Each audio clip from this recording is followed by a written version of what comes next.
Halo, apa kabar sahabat otomotif terbaru?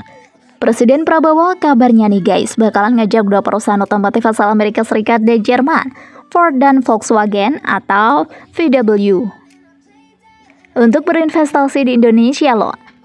Nah, pastinya kalian sudah tahu dong, kira-kira apa ya yang bakalan direncanakan oleh orang-orang hebat itu? Ya, langsung saja yuk kita bahas di sini. Pasar bubar. Presiden Prabowo mulai lirik investasi mobil baru listrik, siap bertemu bos Ford dan VW. You don't ever wanna give me wings. You don't ever wanna set me free. You know I'm addicted to you, and it's twisted. You've been gifted with the evil voodoo.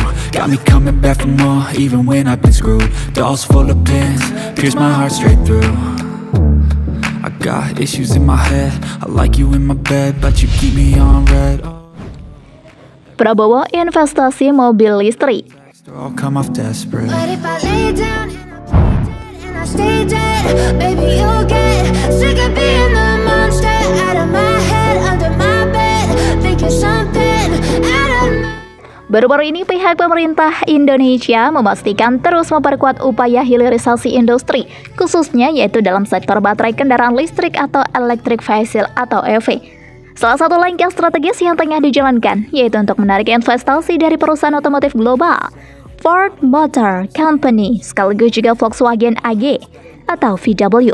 Bahkan nih guys, Menteri BUMN Erick Thohir menyatakan upaya ini akan dilaksanakan seiring dengan kunjungan kerja Presiden Republik Indonesia Prabowo Subianto ke beberapa negara dalam 2 pekan mendatang, yang akan berakhir dengan kehadiran Indonesia di KTT G20 di Brasil pada 14-16 November 2024. Kerjasama dengan Ford dan VW diharapkan akan memperkuat posisi Indonesia dalam industri EV, serta mendukung hilirisasi bahan baku penting seperti nikel, yang merupakan elemen kunci dalam produksi baterai kendaraan listrik.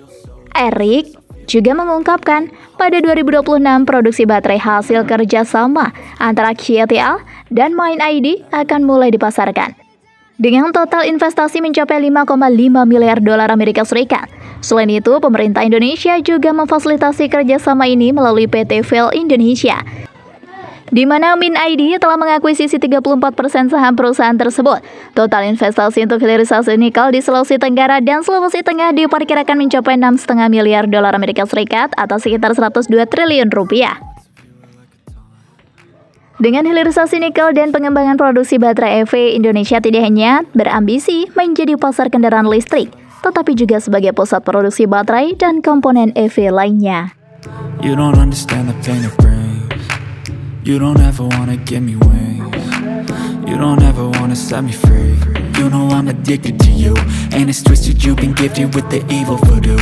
Got me coming back for more, even when I've been screwed. Dolls full of pins, pierce my heart straight through. Ford kuasai mobil baru listrik. Oh, everything is like a test. I better not test or I'll come off desperate. But if I lay down and I play dead and I stay dead, baby you'll get sick of being the monster out of my head, under my...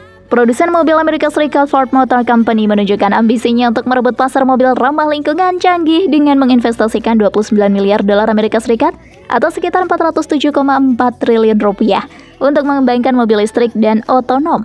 Ford akan memanfaatkan investasi itu untuk pengembangan mobil listrik dan mobil tanpa pengemudi atau otonom, dan menghadirkan mobil listrik terhubung bervolume tinggi, van komersial, dan pickup. Perli juga menyatakan bahwa Ford telah memulai pengiriman Mustang Mach-E yang bertenaga listrik murni serta model legendaris terbaru Bronco dan pickup F150 2021 yang semuanya diharapkan memberikan kontribusi besar terhadap penjualan Ford tahun ini. Untuk kuartal keempat 2020, Ford melaporkan telah menghasilkan arus kas 1,9 miliar dolar, laba sebelum pajak 1,7 miliar. Menurut John Dollar, Kepala Keuangan Ford, kuartal ketiga dan keempat tahun 2020 memberikan bukti kemajuan terhadap rencana untuk membalikkan bisnis otomotif perusahaan dan meningkatkan profitabilitas. Pada 2021, Ford menargetkan bisa menghasilkan laba sebelum pajak antara 8 miliar hingga 9 miliar dolar, termasuk 900 juta dolar keuntungan non-tunai di Rivian. Perli mengatakan Ford sekarang akan menginvestasikan setidaknya 29 miliar dolar, dengan 22 miliar dolar diantaranya untuk kendaraan listrik hingga 2025, hampir 2 kali lipat dari komitmen perusahaan sebelumnya untuk EV. Never wanna set me free. You know I'm addicted to you, and it's twisted, you've been gifted with the evil voodoo. Got me coming back for more, even when I've been screwed. Dolls full of pins, pierce my heart straight through. I got issues in my head, I like you in my bed, but you keep me on red. Oh, everything is like a test, I better not text or I'll come off desperate. But if I lay down and I play dead and I stay dead, Kelebihan mobil listrik. monster out of my head, under my bed, thinking something out of my nightmares, standing right there. But if I lay down and I play dead, Hemat biaya bahan bakar.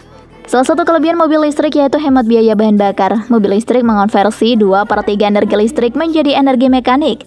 Angka ini lebih tinggi dibandingkan penggunaan mobil konvensional yang mengubah kurang dari 1/3 bahan bakar sebagai penggerak. Minim perawatan. Selanjutnya, perawatan mobil listrik dinilai lebih irit di kantong karena punya mekanikal yang berbeda. Dengan mobil konvensional, komponen mobil listrik tidak harus dirawat secara rutin. Meski tidak membutuhkan perawatan ekstra, mesin mobil listrik lebih halus, tidak berisik, lebih cepat, dan lebih responsif daripada mobil konvensional. Ramah lingkungan. Selain menguntungkan penggunanya, mobil listrik juga baik untuk lingkungan. Pasalnya, kendaraan listrik tidak menghasilkan emisi gas buang, sehingga mengurangi polusi udara, terutama di perkotaan. Hal ini berbeda dengan mobil konvensional yang mengeluarkan sisa pembakaran dari bahan bakar minyak. Bebas ganjil genap.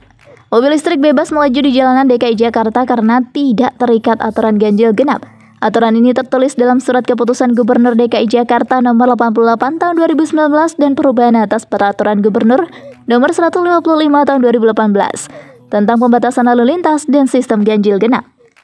Pengisian daya mudah. Sesuai namanya, mobil listrik beroperasi berkat motor yang memanfaatkan listrik dari baterai isi ulang. Untuk mengisi daya, kamu perlu menghubungkan baterai ke jaringan listrik eksternal.